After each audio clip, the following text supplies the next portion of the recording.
I'm sorry, I don't speak Greek very well. We'll have to work on that, won't we?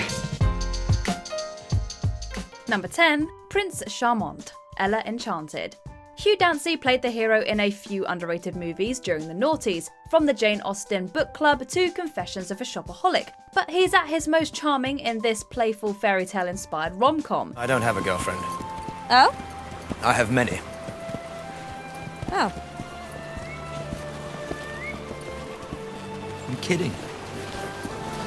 You shouldn't believe everything you read in Medieval Teen. Prince Shah is heir to the kingdom, but hasn't fully embraced his responsibilities. When he meets the passionate Ella, played by Anne Hathaway, she makes him want to be a better man. You're the first maiden I've met who hasn't swooned at the sight of me.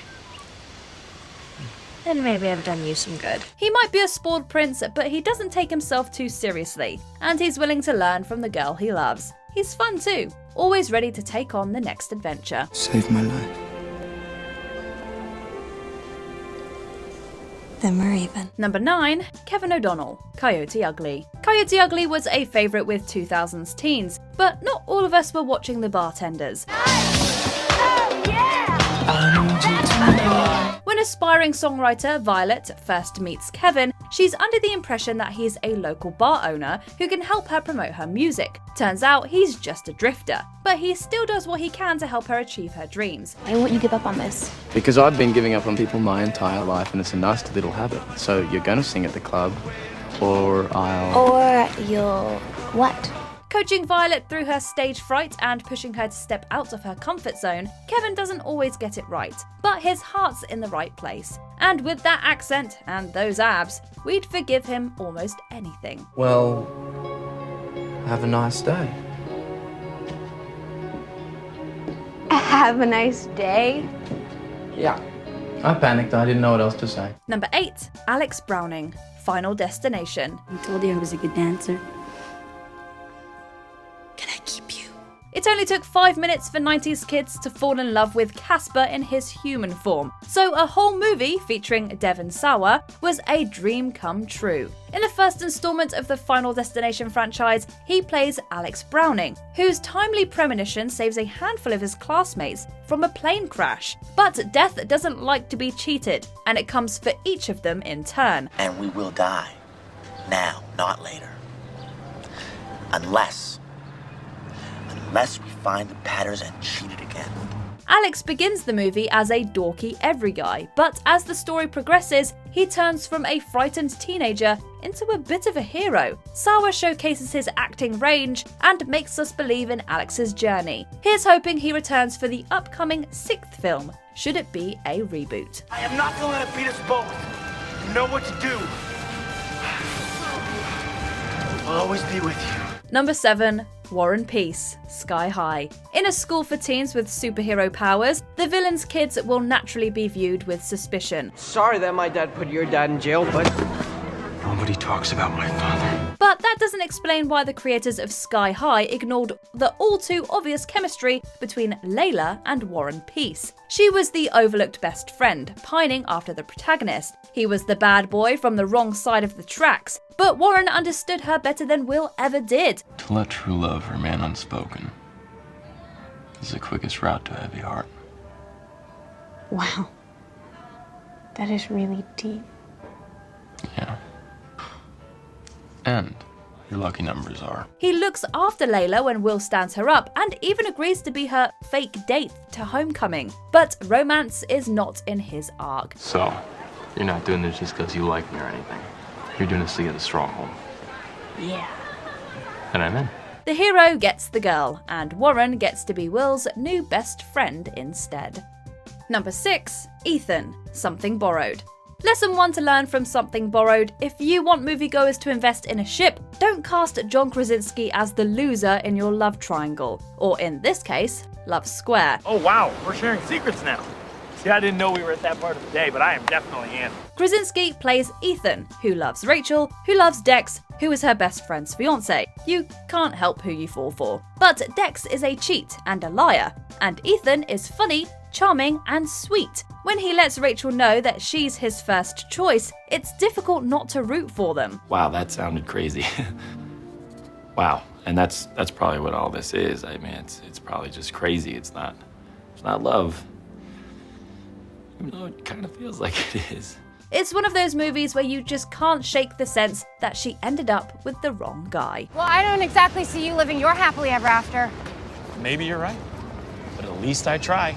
At least I take chances. Number 5, Max Campion / Johnny Martin, Penelope. This someone, she meant a lot to you?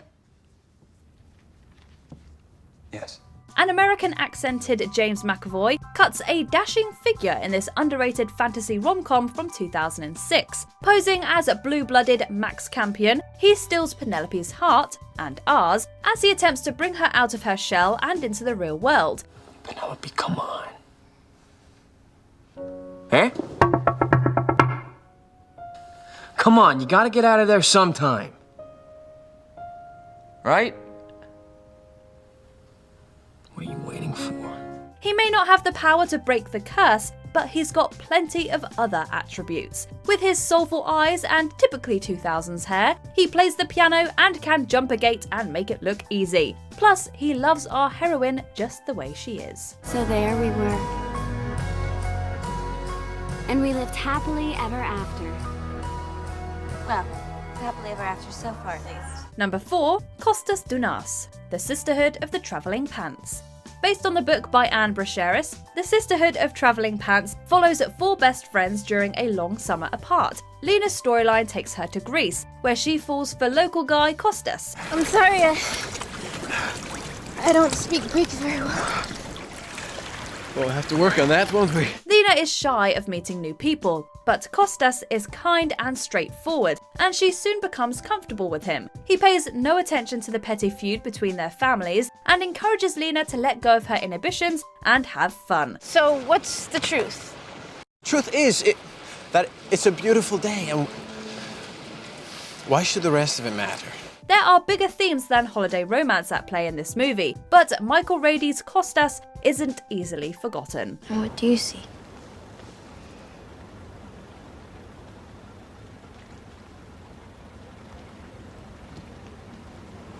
Everything. Number 3, Matt Flamhaff, 13 going on 30. Matt begins 13 going on 30 as the nerdy best friend to Jenna, the teenaged heroine. But by the time she finds herself 30, flirty and thriving, he has morphed into peak Mark Ruffalo. Matt, Yeah. you're tall. You're different. Yeah. In the intervening years, Jenna's quest for popularity and perfection made her lose sight of what was important. But Matt stayed kind, and he never stopped loving her. You wanna know a secret? Yeah. You're the sweetest guy I've ever known. Matt's quiet happiness when reconnecting with Jenna and his hurt at the way he's been treated in the past are acted with a touching sensitivity. His final goodbye and declaration of love is heartbreaking. Jedi,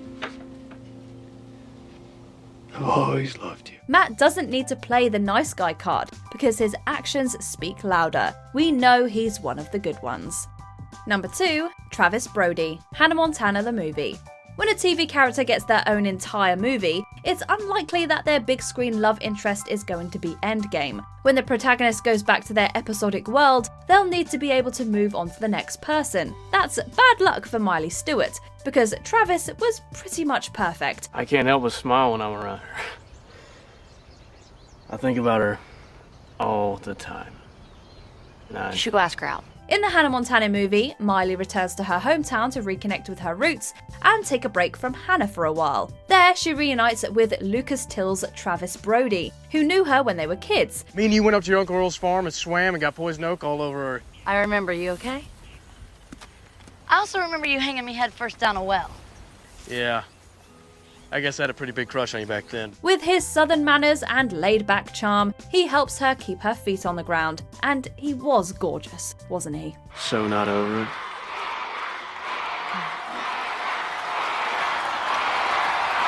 Right on!